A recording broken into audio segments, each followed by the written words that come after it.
Assalamualaikum warahmatullahi wabarakatuh. Kenalkan Pak, nama saya Oktavio Putra. Dan di sini saya akan mempresentasikan apa saya yang berjudul laser. Baiklah, dengan tidak berlama-lama saya akan memulai presentasi saya. Laser. Semua orang telah melihatnya dan mungkin pernah menggodanya dengan banyak topik. Mungkin beberapa dari Anda pernah menghilangkan rambut yang tidak diinginkan, atau mungkin Anda telah membuatnya dan meledakkannya beberapa balon dengannya. Intinya, laser ada di mana-mana, tidak hanya dalam penelitian ilmiah, tetapi juga dalam industri. Perangkat kecil ini berhasil mengeluarkan sinar cahaya terkolaminasi yang sangat kuat. Dan banyak lagi dan muncul sehingga beberapa orang mungkin tahu atau mungkin tidak tahu bahwa laser sebenarnya adalah akronim yang berarti amplifikasi cahaya dengan emisi radiasi terstimulasi. Namun saat ini sangat umum bahwa orang-orang tidak repot-repot menggunakan huruf kapital dan tulis saja laser. Sejarah singkat laser dimulai pada tahun 1971, yang dimana Einstein memperkenalkan konsep emisi terstimulasi yang akan dijelaskan segera. Kemudian pada tahun 1954. Jurusan pertama didemonstrasikan oleh Charles Townes yang merupakan singkatan dari M microwave. Amonium A merupakan perangkat pertama berdasarkan prediksi Einstein dan memperoleh amplifikasi dan pembangkitan gelombang elektromagnetik pertama dengan panjang gelombang sekitar 1 cm yang berada dalam kisaran gelombang mikro. Hal ini diakui sebagai pendahulu laser. Baru pada tahun 1960 ketika Theodor Maiman mengembangkan laser kerja pertama. Di laboratorium penelitian Hackes di Kepulauan Mai, laser awal digunakan sebagai sumber energi yang kuat untuk merangsang atom dalam merubi sintesis ke tingkat energi yang lebih tinggi. Pengembangan laser merupakan upaya kolaboratif para ilmuwan dan insinyur yang merupakan pemimpin di bidang optik dan fotonik. Oke, mengapa jadi laser berguna? Mengapa mereka ada di mana-mana? Jawabannya dapat dipecah menjadi 3, yaitu sifat unik yang dimiliki laser. Yang pertama adalah dilapisi dengan kemurnian. Laser yang disebut sebagai dilapisi bisa sangat sempit, lebih dari yang lain. Sumber cahaya dalam istilah awam ini ukuran frekuensi apa yang terkandung dalam cahaya yang dipancarkan. Semakin sempit selaras dengan semakin dekat cahaya akan dipancarkan ke frekuensi tunggal. Jika Anda mau, maka laser dikatakan monokromatik pada kenyataannya, menghasilkan keluaran rentang frekuensi yang kecil. Semakin kecil rentang ini, semakin baik lebar garis dan kualitas laser. Sebaliknya, bola lampu pijar memiliki lebar garis yang sangat besar dan memancarkan spektrum yang luas. Itulah sebabnya kehidupan yang dipancarkan berwarna putih. Cahaya putih adalah superposisi dari semuanya. Warna dalam spektrum tampak yang memiliki lebar garis sempit berguna karena banyak eksperimen ilmiah ingin menganalisis benda dengan energi tertentu. Panjang gelombang cahaya yang berbeda sesuai dengan energi yang berbeda, maka memiliki sumber dengan satu energi akan membantu. Yang kedua adalah koherensi cahaya yang dipancarkan oleh A laser adalah cahaya yang koheren. Ini berarti semuanya terpolarisasi dalam arah yang sama dan juga berada dalam fase. Laser dikatakan menghasilkan cahaya monokromatik yang sangat koheren. Sebaliknya, LED juga monokromatik, satu warna, tetapi memancarkan cahaya yang tidak koheren. Analogi dengan sinkronisasi dan harmoni dapat tercipta. Bayangkan sebuah orkestra bermain. Jika orkestranya sinkron dan semua orang memainkan bagian-bagian dengan benar, maka akan enak di telinga. Laser jika beberapa pemain tidak sinkron, tetapi masih memainkan bagian-bagiannya dengan benar, maka tidak akan terdengar sebaik-baiknya. Koheren LED juga penting karena semua foton memiliki energinya bersama-sama dan kita kemudian dapat memfokuskannya pada titik kecil pada waktu tertentu. Terakhir, laser bertenaga memungkinkan untuk mengirimkan cahaya dengan intensitas tinggi ke area kecil yang tentu saja sangat diminati oleh militer. Dalam aspek laser ini serta aplikasi medis, bedah mata laser.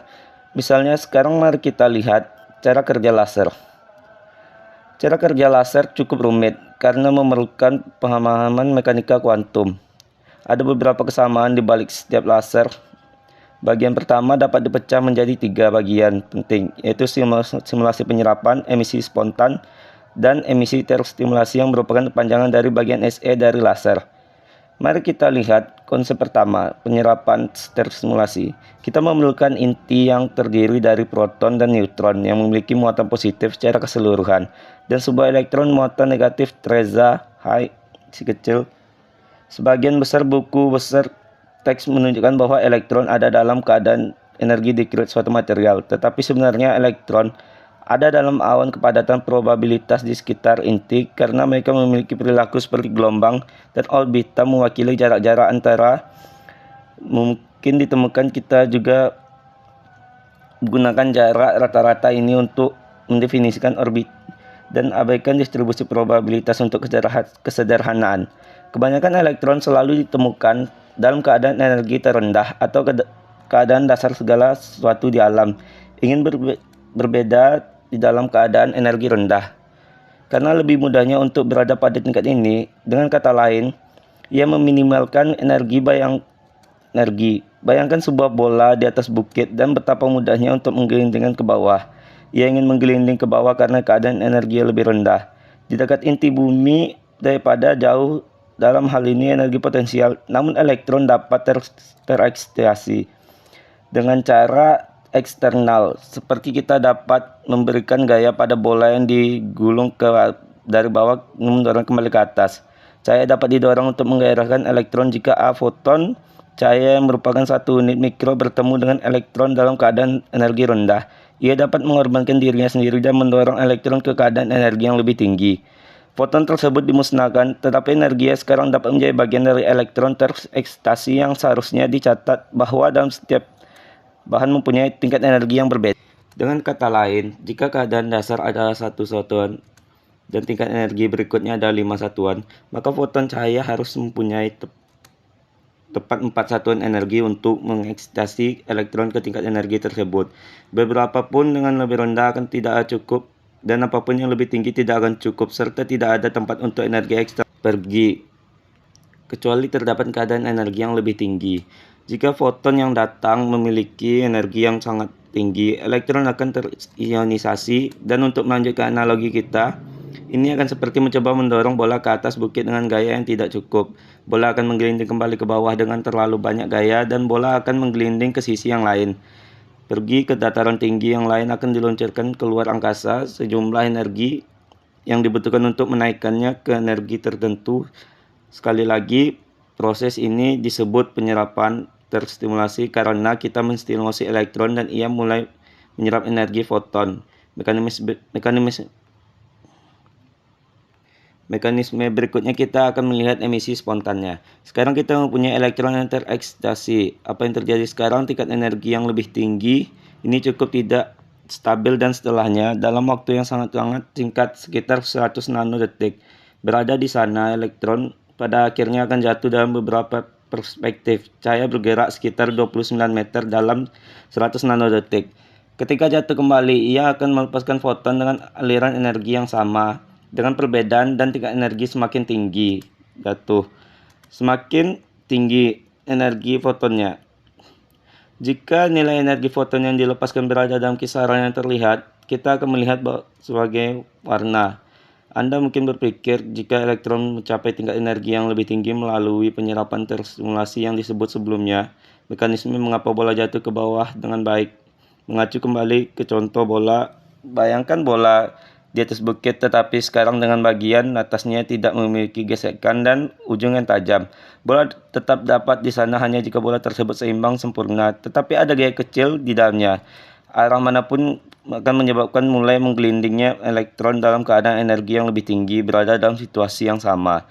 Gaya yang mendorongnya adalah gangguan kecil. Dalam energi vakum ini adalah efek mekanika kuantum ruang atau vakum yang tidak sekosong yang kita kira. Segala sesuatu yang bermunculan masuk dan keluar dari keberadaan terus-menerus. Peristiwa vakum inilah yang mengganggu elektron. Nah, ini juga bertanggung jawab atas mengapa benda bersifat ferromagnetik. Lain ceritanya, meskipun sekali lagi proses ini disebut emisi Dionysius lambat karena proses jatuhnya elektron kembali ke energi yang lebih rendah. Keadaan kurang lebih spontan, proses kuantum terakhir yang akan kita bicarakan yang paling penting untuk laser adalah emisi terstimulasi. Hal ini terjadi ketika foton berinteraksi dengan elektron yang sudah terekstasi. foton ini dapat bertindak sebagai jenis gangguan dan memaksa elektron untuk melakukan hal tersebut. Jatuh kembali ke tingkat energi yang lebih rendah dan memancarkan foton, maka kita akan punyai dua foton. Foton sebenarnya suka bersatu, jadi jika salah satu foton mendekati atau satu sama lain situasi di mana foton lain dapat hadir seperti elektron yang jatuh kembali ke keadaan energi yang lebih rendah, situasi tersebut akan terjadi. Biasanya yang berperan penting adalah bahwa foton yang dipancarkan akan identik dengan yang menstimulasinya, yang akan berarti fase, frekuensi, dan polarisasi yang sama. Mereka akan koheren satu sama lain sehingga jika kita dapat melakukan longsoran proses ini, kita akan memiliki laser setelah semua itu, dan pada dasarnya seperti laser, seolah-olah sebuah foton koheren identik dipancarkan secara kontras. Jika dua elektron mengalami emisi spontan, foton yang dipancarkan tidak akan bergerak dalam arah yang sama atau berada dalam fase, tetapi agar elektron pada tingkat energi terekstasi dapat bergerak, dapat mengalami emisi tersimulasi dan bukan emisi spontan. Harus tersedia dalam waktu yang cukup. Waktu hidup elektron pada tingkat terekstasi terlalu singkat. Namun beberapa bahan mempunyai keadaan yang disebut sebagai keadaan metastabil, yaitu keadaan terekstasi dengan energi yang lebih rendah daripada keadaan terekstasi. Keadaan-keadaan ini memungkinkan elektron untuk tetap berada di sana selama masa hidup yang jauh lebih lama, milidetik bukan nanodetik, namun yang cukup untuk bagi foton yang lewat untuk menyebabkan mengalami emisi tersimulasi. Tentu saja, emisi spontan awal dari keadaan stabil ke keadaan dasar harus terjadi agar dapat memiliki foton awal yang dapat distimulasi adalah elektron-elektron terekstasinya dalam keadaan metastabil. Ringkasnya, jika sebuah elektron dalam keadaan dasarnya terkena foton, maka ia akan menyerapnya dan berpindah dari keadaan dasar ke keadaan terekstasi, maka foton tersebut harus mempunyai energi yang sama dengan energi perbedaan antara level-level ini. Elektron ini kemudian akan bertransisi ke keadaan metastabil jika ada transisi ini tidak memancarkan foton dan dikatakan sebagai transisi tanpa radiasi. Perbedaan energi dihamburkan dengan cara lain, panas atau fenomena sekarang. Elektron ini jika foton merangsang ini akan memancarkan foton dengan energi yang sama. Fase dan arah inilah yang membentuk sinar laser. Harus jelas bahwa foton yang memompa elektron dari keadaan dasar ke keadaan terekstasi mempunyai energi berbeda dari foton yang sedang dipancarkan. Bermalas-malasan hal ini karena perbedaan energi antara keadaan dasar dan keadaan terekstasi berbeda dengan perbedaan antara keadaan metastabil dan keadaan dasar. Foton yang dipompa selalu memiliki energi yang lebih tinggi dibandingkan dengan foton yang sedang bermalas-malasan. Kita jelas menginginkan banyak elektron dan keadaan metastabil ini menyatakan lebih dari keadaan dasar dan agar mereka berada dalam situasi di mana emisi terstimulasi dapat terjadi. Sesuatu yang dikenal sebagai menciptakan inversi populasi diperlukan jika kita hanya memiliki dua tingkat. Kita akan memiliki capai titik jenuh yang dimana 50% elektron terekstasi dan 50% elektron tidak terekstasi. Secara spontan memancarkan terlalu cepat, pada dasarnya medium kita menjadi transparan terhadap foton dengan memasukkan keadaan metastabil. Kita memaksa foton yang memompa untuk merangsang elektron keadaan dasar yang kemudian bertransisi ke keadaan metastabil sehingga foton-foton tersebut terekstasi yang dipancarkan oleh transisi dari keadaan metastabil ke keadaan dasar, terutama digunakan untuk merangsang elektron lain dalam keadaan metastabil.